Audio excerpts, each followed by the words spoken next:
You know, my people, I go by official one and only gentleman. Of course, just an in the breathing, and I'm your host. It's gonna be happiness, and I'm telling you the truth. It's a show business today. Ni amakuru y'imyidagaduro. Ni makuru ki ari kuvugwa mu myidagaduro show business. Of course, turi muri 2024 twamaze kubona indirimbo zatangiye kuzamuka nk'uko muri uku kwezi. Of course, ukwezi kwa kane harimo ibitaramo bidasanzwe byinshi cyane. Harimo amagambo agiye gusohoka, harimo igitaramo kigiye kuzenguruka igihugu cy'u Rwanda ndetse kizanakomeza n'ibindi bihugu byo muri Afurika. Urumva ko tuba duhagaze neza cyane. I'm telling you the truth. We can follow tujye tubana day by day, mba updating ibintu very clearly cyane kabisa. Noneho umuhanzi bita Bruce Melody, uyu ni umugabo udasanzwe mu gihugu cy'u Rwanda. I'm telling you the truth. Si ibintu byo kumwamamaza. Of course, amaze gukora amabomu menshi cyane, yatangiye kera. Ikirenzeho ubu mu gihugu cy'u Rwanda niwo muhanzi wa mbere dufite uhagarariye igihugu cy'u Rwanda. Ibendera ry'u Rwanda. I'm telling you the truth. Njye numva abanyamakuru bamwe na bamwe babigarukaho bakabivaho batasenguye se ni igiki cyatumye Bruce Melody ahagarara neza nk'umuhanzi uhagaze neza mu gihugu cy'u Rwanda, uhagarariye ibendera ry'u Rwanda. Bruce Melody naje kumuhamagara saa 2 z'ijoro, yambwiye ko yari ari mu kazi ariko ntibyatumye tutavugana. Yambwiye ati ngewe ubwanjye Bruce Melody iyo ndebye amateka y'ahantu navuye ntekereza ko nanabakuriye igitaramo cyagaragazaga urugendo rwanjye rwa muzika.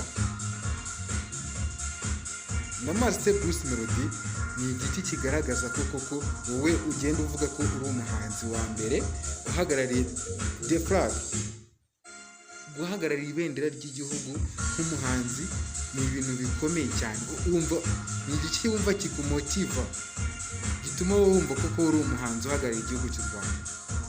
I'm telling you the truth. Bruce Melody yambwiye ati ngewe ntabwo ari njye ubyita bundi ubwanjye, bo barabinyita kuba mpagarariye Kigali Arena, Big Arena, ubu yabaye Big Arena.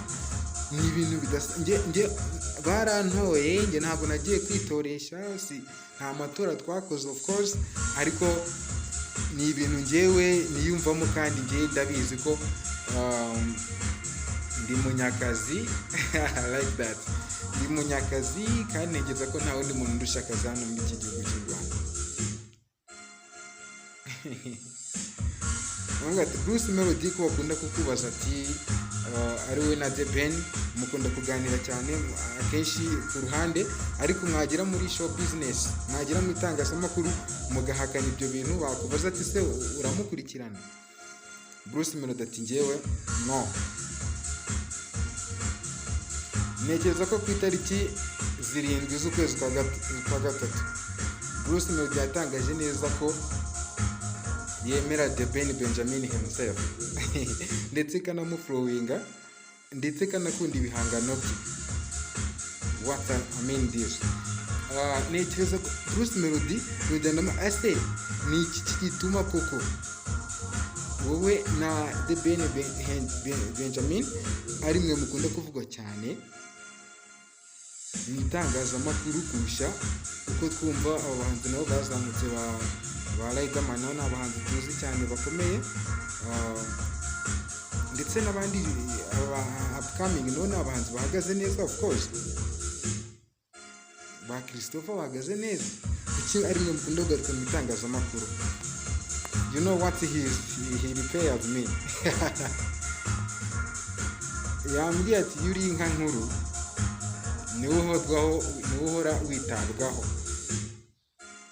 Iyo uri wowe umuntu ukomeye uhora witabwaho. Yes, of course, nanjye ibyo bintu rero ndabyemera cyane kuko iriya ndirimbo yakoze Azana, indirimbo bihagaze neza cyane mu muzika nyarwanda, ndetse n'indirimbo amaze gukora mu buryo butatu. Yayikoze mu buryo bw'ikinyarwanda turayizi cyane, ayikorana n'uriya munyamerika nanone, arongera ayishyira mu gifaransa. What I like brother, Bruce Melody niwe muhanzi wa mbere uri kuvuga mu binyamakuru byo muri Afurika ndetse no muri United States of America. Kuba yaragiye kuri mu itangazamakuru ryo muri Leta Zunze Ubumwe za Amerika, I'm telling you the truth, niwe muhanzi wa mbere ugiye muri studio ikomeye cyane, radiyo ikomeye cyane ku rwego rw'isi yo muri Leta Zunze Ubumwe za Amerika. What's I mean? Igitaramo yakoranye na Shaggy, abamwe baracyagisesengura, mbona abanyamakuru babivugaho bakabitambukaho. Muzambwira umuntu wakoze igitaramo nka kiriya. That's cause Bruce Melody, you just have to say respect brother. Ntekereza ko yavuze ko agiye no gukora indirimbo nshyashya, mugiye kubona amabomo agiye kongera azenguruka igihugu nk'uko byahozeho mbere.